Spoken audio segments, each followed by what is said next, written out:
Welcome to the Baseface Network.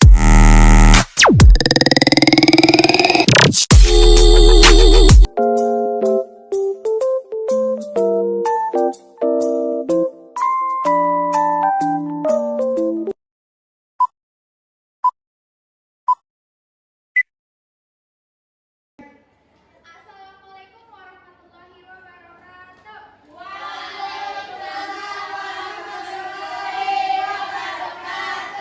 Selamat pagi anak-anak ibu. Wah, semangat ya hari ini.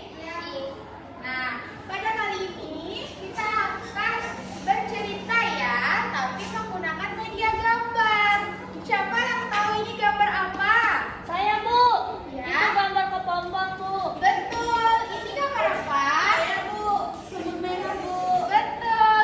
Yang ini? Saya, Bu. Kupu-kupu ini mulanya dari apa?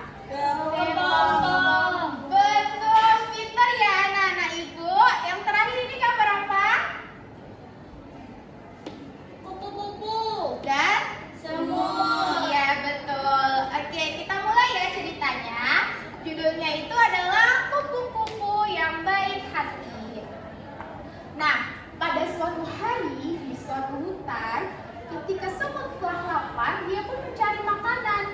Nah, di tengah perjalanan, dia pun bertemu dengan kepompong yang bergantungan di ranting pohon.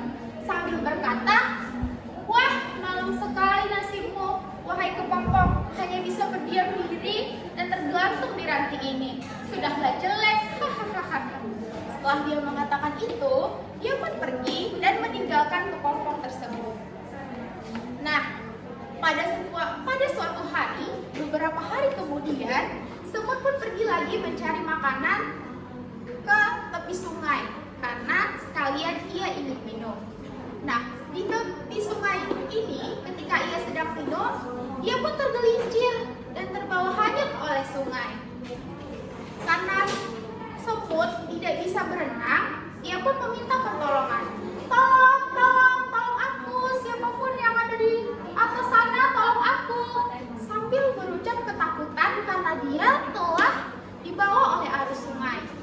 Nah, ketika dia minta tolong, sang kupu-kupu pun mendengar cerita si semut tersebut. Dan kupu-kupu pun mencari siapa yang minta tolong tersebut. Siapa ya yang meminta pertolongan tadi? Sepertinya arahnya dari arah sungai. Dan si kupu-kupu pun pergi ke sungai ini. Dan dia melihat si semut ini sedang tenggelam. Ia pun segera membantu si semut tersebut sambil mengulurkan tangannya dan membawa si semut ke tempat yang lebih aman. Nah, setelah kupu-kupu membantu si semut, kupu-kupu mengatakan, "Kamu tahu tidak semut, bahwa sebenarnya aku adalah kepompong yang dahulu kamu ejek jelek dan hanya bisa bergelantungan di pohon." Nah, ketika mendengar kata-kata kupu-kupu tersebut, semut terkejut. Maafkan aku tidak tahu bahwa nanti kepompong yang jelek itu akan berubah menjadi kupu-kupu yang sangat cantik sepertimu, kupu-kupu. Dan reaksi si kupu-kupu tersebut pun, "Iya, tidak apa-apa semut, aku sudah memaafkanmu." Dan semut pun berjanji, "Aku berjanji semut, aku berjanji kupu-kupu tidak akan mengejek siapapun lagi dalam bentuk keadaan apapun itu. Terima kasih kupu-kupu telah membantu aku." Kupu-kupu pun menjawab, "Iya, sama-sama semut yang baik juga." Nah, setelah itu mereka pun berteman. Selesai. Nah, setelah ibu tadi menceritakan cerita kupu-kupu yang baik hati, siapa anak-anak ibu yang bisa menceritakannya kembali? Ayo tunjuk tangan. Saya, Bu. Ya, tidak sama maju ke depan, Nak.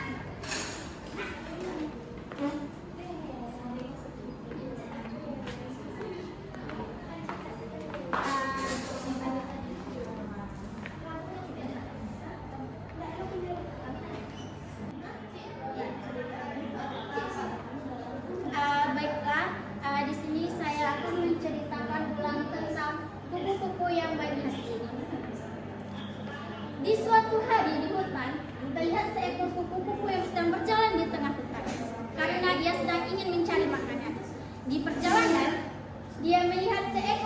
kepompong yang bergelantungan di pohon dan sambil berkata, "Malang sekali nasib si kepompong itu. Sudahlah jelek, tidak bisa kemana-mana pula." Setelah itu, dia pun mencari lagi makanan yang ingin dia cari. Hari berganti, dari hari berganti demi hari. Si kepompong yang bergelantungan di pohon tadi sudah menjadi seekor kupu-kupu yang cantik dan bisa terbang kemana-mana. Si semut pun pergi mencari makanannya lagi. Di tengah perjalanan, karena dia kehausan, dia pergi ke sebuah sungai dan ingin meminum air. Setibanya di sungai, dia meminum. Tiba-tiba dia tergelincir dan terseret arus air sungai, sehingga dia pun meminta tolong kepada siapapun yang mendengarnya. Setelah itu, dia meminta tolong dengan jeritan yang keras, sehingga tiba-tiba si kupu-kupu datang dan menolong si semut. Setelah si kupu-kupu menolong semut, kupu-kupu pun berkata kepada semut, "Wahai semut, akulah si kupu-kupu yang sudah engkau ejek sebelumnya." Mendengar hal itu, si semut pun dengan rasa bersalah meminta maaf kepada si kupu-kupu. "Maafkan aku, kupu-kupu. Aku tidak tahu bahwa yang aku ejek itu adalah engkau, dan aku tidak akan mengulangi kesalahan yang aku perbuat lagi," kata si semut dengan rasa bersalah. Sekian, Bu. Ya, bagus sekali ya. Tepuk tangan dulu untuk Alfida. Makasih ya, Alfida. Nah, setelah kita mendengarkan ulang kembali cerita tersebut, kira-kira amanat apa yang bisa kita ambil dari cerita ini? Siapa yang tahu? Saya Bu. Ya, Desti silakan. Kita harus saling tolong menolong, Bu. Iya, betul, harus saling tolong menolong. Siapa lagi? Iya, Ra. Tidak boleh mengejek, Bu. Iya, betul, karena semua ciptaan Tuhan itu indah. Oke, baik, karena anak-anak ibu sangat pintar hari ini dan sudah bisa menceritakan kembali dan menarik amanat dari kisah kita ini, kita sudahi ya. Terima kasih. Assalamualaikum warahmatullahi wabarakatuh.